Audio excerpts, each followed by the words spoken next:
everybody, welcome to ragTech. This is a place where we talk about real-life topics in tech, otherwise known as Bytes and Banter. I'm Natasha, I'm a software engineer. I'm Saloni, software developer. And I'm Victoria, a solutions engineer.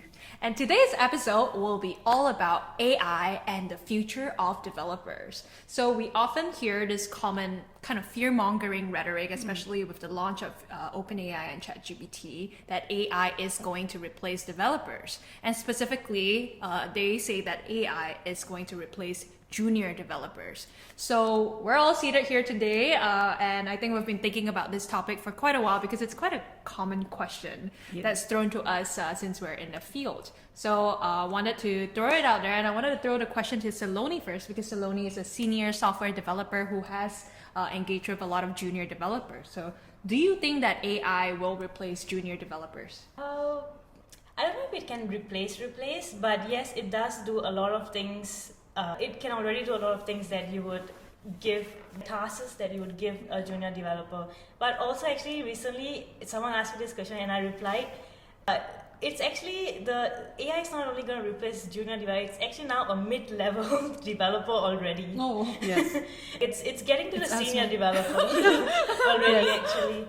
But of course, I mean, a developer, I think we've talked about this, a developer is not just about someone who can code, it's also like a product engineer position now, right? You don't only have to, given this task, write the code for it, you should also be questioning, why are we building this feature? Why are we fixing this bug? Is it even a bug? How many people are impacted by this bug, this feature? Should I make it this way, that way? So it's not just, software developer is not just about coding, which is right now what Copilot and like the other coding AI does for us. So I wouldn't say it will totally replace us, but it will aid us definitely. It makes me definitely a much more faster developer. I am able to debug things a lot more quickly. Like those underlying stuff, I wouldn't even like hover over and see what the issue is. I'll just like, Copilot, fix it for me now. It has that fix me now button. Like, fix it now.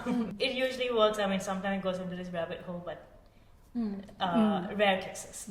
So what you are saying is that, firstly, that a developer's job is not just purely about writing code. Yeah. It's also a lot about how you work and collaborate in a team. And also product mind. And having a product mindset, knowing how to prioritize certain features and how to like... And prioritize features and also if it's valuable. Because value, I would say it's quite subjective, right? Yeah. That's why there's the whole notion of like, say, value engineering in product teams. How do you like value one feature over another, one bug fix over another?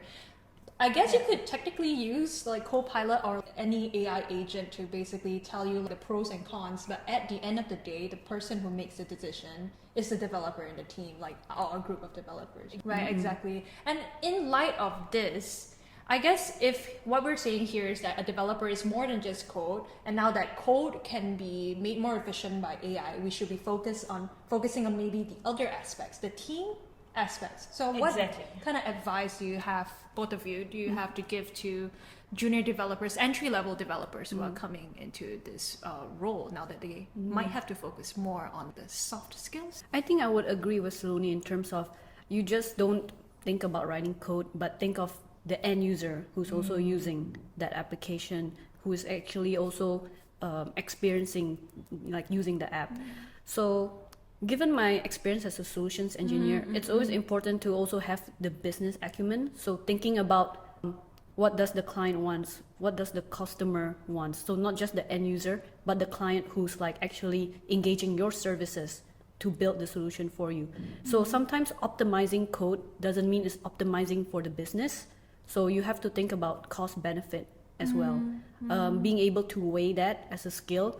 I think over time, because for me, I've been experimenting a lot with coding AI solutions, and just comparing like a few tools, I can already say that these coding AI solutions are already pretty good for junior developers. And even present day junior developers, I've met a lot who are still just struggling with writing basic code. And then I realized that these coding tools are actually like even slightly better in a way, because you can actually tell them if you're really good at prompt engineering, which I've like experimented throughout a few years.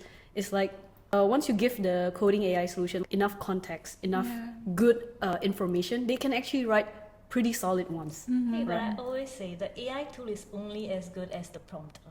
Yeah, that's why. So you are giving the prompt. It's actually as smart as you. Okay, yeah, you tell it the right things, like refactor it, use these design patterns. It will do exactly what you asked it to do, but you asked it to do it. Yeah. Actually, this is a really important point, because I was helping out my brother who was doing coding module, and he tried basically plastering the entire the homework assignment into ChatGPT, and then it comes out with like an answer, right? But his next question to me was, where does this fit in the code? Where does it fit anywhere? How do I even utilize this code that ChatGPT just told me? And I realized like it really goes back to the AI agent is only as good as like the prompter, and as the prompter or as the developer in this case, you still need your basic fundamentals to know where code fits. You know, this is the homework, solve this, but also tell me how to run it. But you need to be able to write the words, tell me how to run it. If you don't even know the concept of running a program in the first place, and then you also have to give other context. I'm using this on terminal, I'm using this on PowerShell, how do I run it on these terminals or whatever. Like, you need to know the context of the environment that you're working in order to prompt and later specify that context you're in. And oftentimes you might run into occasions where the AI solution gives you a wrong answer. Actually, that happens quite a lot. It could either be hallucinations, or it just like it misinterpreted your question completely. So if you're not able to understand the context and also the fundamentals, how are you going to tell when the AI solution tells you something wrong? You're just going to be taking the code and then, it doesn't run. Why? The troubleshooting process, which I feel like is one of the most important skills that a developer learns, which is troubleshooting as you go, is about asking the right questions, even when you don't know the answer to it. And I think that as a whole, like, is a soft skill that a developer should learn and can actually learn quite well if you're using these AI solutions, because you're training yourself to ask the right questions explicitly. Yes, exactly. I've actually heard advice that junior developers, like those who are trying to get a job, entry-level jobs, they should not use AI tools, because that kind of takes away without AI tools. We have grown up without AI tools as entry level. We had to practice. So they're actually removing that portion away from themselves, practicing debugging themselves, then just ask for help. You know? That's why when I was interviewing, because I was trying to hire some junior devs, I was interviewing and I noticed their eyes are not like on the camera. They're clearly looking. A lot of them are clearly reading off something, right? So if I ask them like a basic question on React, like explain to me the use state hook, right? They couldn't even give me a proper answer. They were like they're just reciting off some script that doesn't make much sense. And then I say, can you elaborate? And they'll be like, yeah, that's all I have.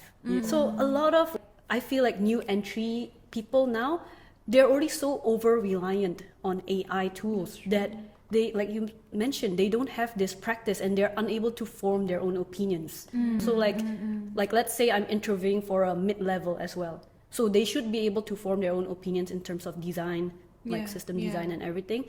They couldn't. They couldn't give me like, I wouldn't say all, but some of them that I've interviewed like a good amount, they couldn't give me a proper answer. They will be clearly either reading it off somewhere or they really cannot answer. Right. So that's what I noticed is the over-reliant of AI tools. You need to be able to still make your own judgment and decisions. I think that's a huge part that would like help you stand out among other engineers. No, that's true, because it's like before the age of AI, when we had to troubleshoot things, we often always go down a rabbit hole, right? And it's always these rabbit holes that leads us to the deep dark answer to like, now I'm trying to figure out how the hardware of a computer works, because I'm trying to like, I don't know, tap into the GPU, whatever. That's how you kind of like from your basic, let's say you're a web application engineer, you're supposed to be just writing, say, front-end code, but somehow you end up like becoming sort of a cloud engineer to some point where you're trying to find out how come when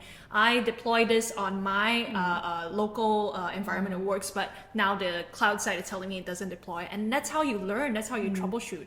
But the thing is, like with Copilot, ChatGPT, you're so used to, I face a problem, I'm gonna get an answer straight away from like the AI tool that I'm using, that you never go down these rabbit holes anymore. So without these rabbit holes, you never discover the fundamentals. And I think that's what I've also noticed out of like entry-level engineers or 2B engineers these days, that they're very good at like the high level frameworks, concepts, but when it comes to like down to the very low level, asking them to explain what a framework is, for example, like they know how to use React, sure, but do you know React is built upon of like the very basic JavaScript, HTML, CSS? Do you know the interconnection between that? Because they've never gone down that rabbit hole, so they aren't able to answer that. And I find that they don't see the need to understand at a deeper level. They're like, why do I need to know these stuff? Why are you asking me these questions? As long as I know how to use this framework, isn't that enough?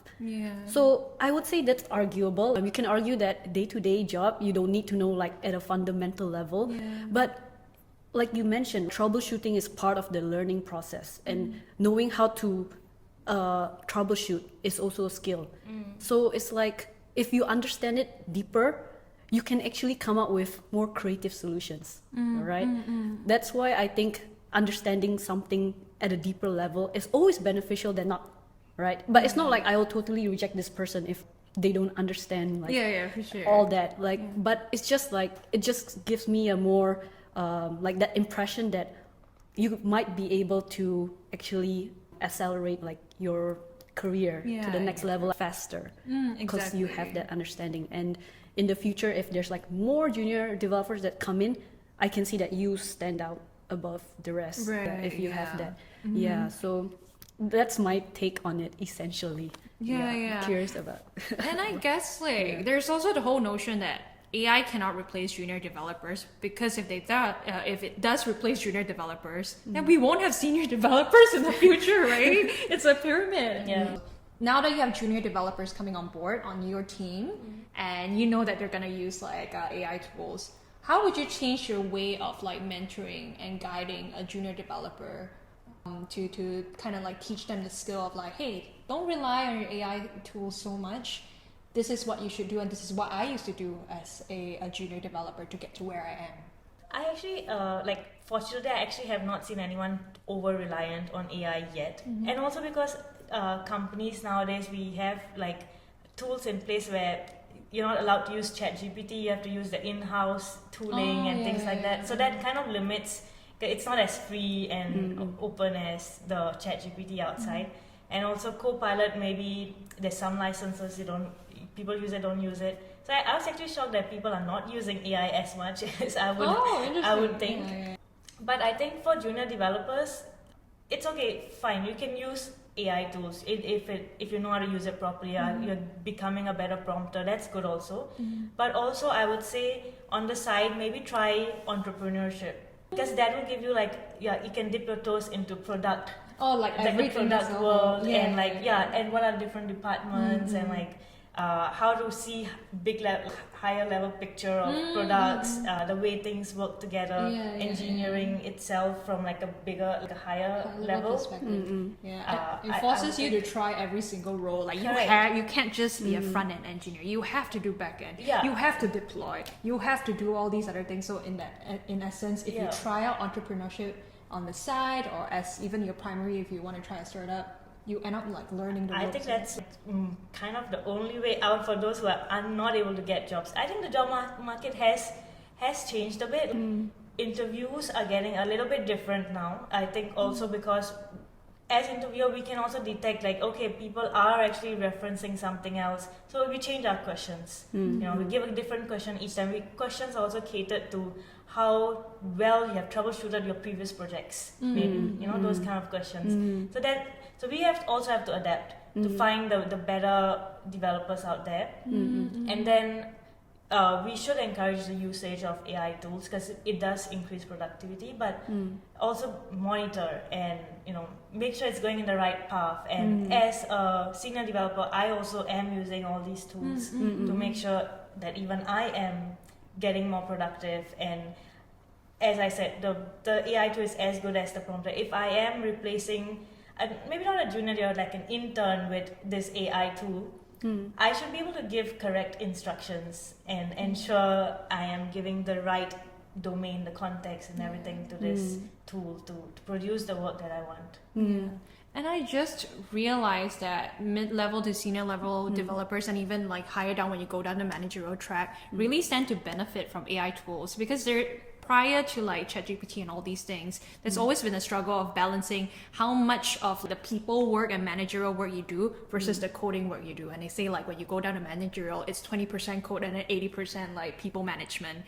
And people, when you decide between these tracks, you're always debating within yourself. I still want to code, but I also want to go up like the management ranks. But with like AI tools, now it might not be a 20-80% anymore. You're able to complete more coding tasks with the help of AI, while at the same time dedicate the time that you otherwise would have spent like, I don't know, debugging or figuring out syntax on the people management. So maybe it might level that out to a 50-50 ish. If you use it properly. If you use it properly, yeah, that's a sure. skill. Yeah. It's a skill in itself. You use it properly. Exactly, something that you have to train and find your own rabbit holes.